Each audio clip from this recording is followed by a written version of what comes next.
जिंदगी के अंदर औलाद को अपने वालिदैन से विरासत का हिस्सा मांगने का इख्तियार नहीं है। विरासत बनती ही तब है जब किसी का इंतकाल हो। अब जो उसकी जायदाद, उसकी मिल्कियत में चीजें हैं वो विरसे में तकसीम होंगी। जब तक अब्बा जी जिंदा हैं, बेटे और बेटी को ये हक हासिल नहीं है कि वो अपनी विरासत का हिस्सा मांगना शुरू कर दें। और अगर इस हिस्सा मांगने से वालिदैन की दिल आजारी होती है, उन्हें तकलीफ होती है, तो ये हिस्सा मांगना गुनाह कबीरा है, क्योंकि आपका हक तो है ही नहीं। हक तो तब बनेगा जब वालिद का इंतकाल हो। तो उसके लिए वालिदैन से बदतमीजी करना, उनकी आंखों में आंखें डाल के कहना कि दो मेरा हिस्सा, मुझे अलग कारोबार करना है, मुझे गाड़ी लेनी है, मुझे अलहदा घर लेना है, इस तरह का मुतालबा करके वालिदैन को अजियत देना, उनसे बदतमीजी करना, ये हराम और गुनाह कबीरा है।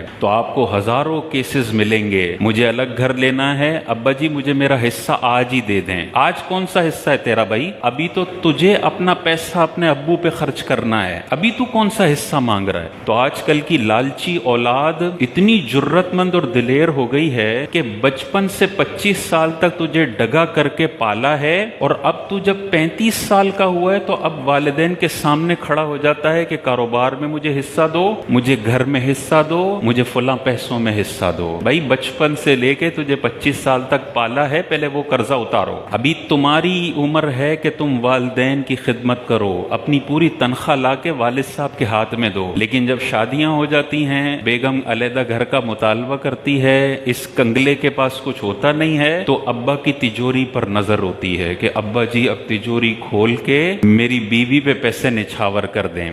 जिंदगी में मांगने वाली औलाद बहुत एहसान फरामोश औलाद है, और वालिदैन के दिलों पे आरे चलते हैं जब औलाद जिंदगी में हिस्सा मांगती है। जो बहुत कमजोर दिल के होते हैं वो तो बेचारे माँ बाप रो देते हैं कि इस दिन के लिए इस निकम्मे को पाला था कि आज ये बेगम की बातों में आके हमसे हमारा हिस्सा मांग रहा है। कौन सा हिस्सा? कुरान में जो हिस्सा है वो इंतकाल के बाद है, जिंदगी में नहीं है। जो इस तरह की हरकतें करते हैं, उनके जब अपने नन्हे मुन्ने बच्चे बड़े होते हैं तो वो भी फिर अब्बा जी के नक्शे कदम पर चलते हुए जिंदगी में अब्बा को कहते हैं चलो भाई हमारा हिस्सा लाओ, हम अलग हो रहे हैं। तो फिर यही मुकाफात अमल होता है। जिंदगी में कभी भी आपको अपनी जबान पे ये लालची पना नहीं लाना चाहिए कि अब्बा जी को ये फीलिंग आ रही हो कि मेरे बेटे को मेरी दौलत पर उसकी नजर है और हर वक्त ये दौलत के आसरे में रहता है। ये फीलिंग नहीं आनी चाहिए अब्बा जी को। हाँ, आप मदद के लिए मांगते हैं कि अब्बा जी मैं कारोबार करना चाहता हूँ, मुझे दे दें थोड़ा सा, मैं अलग घर लेना चाहता हूँ, मेरी मदद कर दें, वो ठीक है। अब्बा जी नहीं करते, उन पर कोई लाजिम नहीं है कि आपकी खिदमतें करते रहें। 25 साल तक कर ली, बस बहुत है,